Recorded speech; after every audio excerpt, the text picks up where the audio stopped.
Welcome back. With me tonight, it's always great to have him back. Host of News and Views, Joel Heitkamp. Joel, good to have you here. Good to be here, Chris. Couple things I want to touch on. One is obviously now the media is in this big flood hype, the flood meeting this morning. You're a water guy. You got a great background there.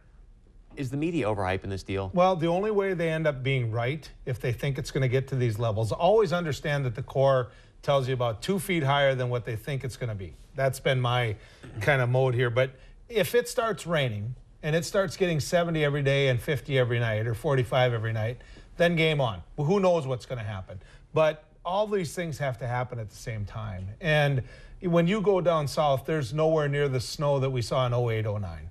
And the ground's going to take some, whether people believe it's all going to roll off or not.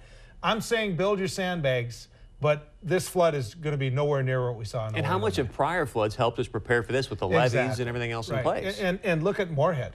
Moorhead's laughing. They're talking about 30,000 sandbags. They can do that in one afternoon with city employees. I mean, so yeah, it really is going to be used somewhat politically to make the argument that we need the diversion. You just read my mind. So how much the media hype, we heard obviously Senator Hoeven this morning saying he's going to try to put it up for a vote in April or May. How much does this really help the diversion, or can people see through that? Well, it's dangerous, because if they do that, if they push this, and then the river comes in at 36 or 37, the people down on the south end, on the upstream side, are going, whoa, whoa, whoa, wait a minute.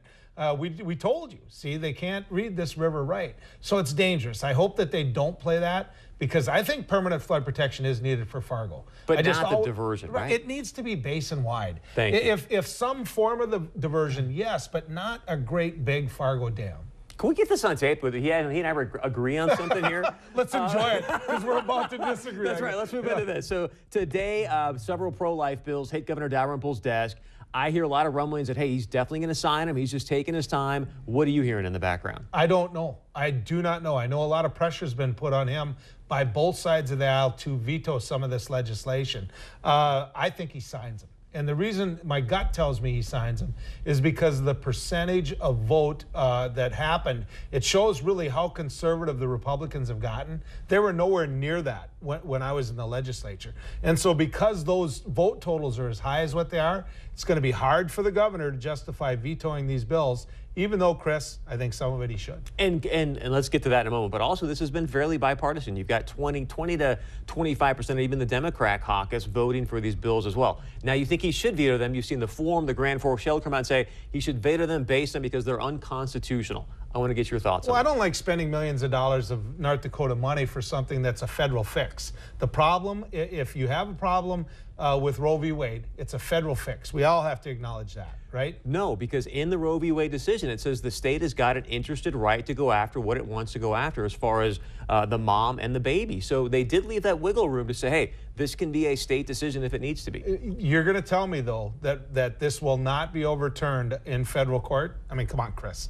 This is going to be money not well spent. And I would add this, that the very Republican Party that is pushing this so hard had the Senate, they had the House, they had the presidency, and they had a much friendlier Supreme Court in the Bush administration. Where were they then? I don't know, and I can't answer that question. But my point is I don't think, even if it is against, quote unquote, the Constitution, where there is some wiggle room there, the challenge I'm having, I want to get your thoughts on this. You look at the Dred Scott decision. The Supreme Court back then said, hey, 7-2, Dred Scott is a piece of property. I don't think anyone agrees with that today. Right. Absolutely. So for you to say, hey, this is a federal issue, you're talking to somebody that voted pro-life, so understand that. My struggles with the bill, the biggest bill that I really struggled with the most was the fact that they were telling people that are trying to get pregnant through in vitro that they couldn't do it. But that died in the House. I know, but my point is, had we not taken on that argument and tried to actually inject science into some of this debate, some of the other people that actually push this agenda are the ones that are telling me, gee, if you go to 10 round clips versus 30 round clips, it's just the first step. Chris, these are the same people that tell women they can't take the pill. Understand that. So let me ask you this. These are the same people that will tell women they can't even take the pill. The other bills that have passed, would you have voted yay or nay for those as a senator? I would have looked at each one of them by different segments. I would have tried to amend certain things out of them. But in the end, much of how I voted, oftentimes when it came to some of these issues, was separate than a lot of people in my family even believe. In other words, I tended to follow and work with Tim Mathern. But I really am struggling with how invasive these people are getting in women's reproduction. These We are will people. continue this these are conversation. people that This are is- say they're against government. They don't want government in their lives unless it's their form of government.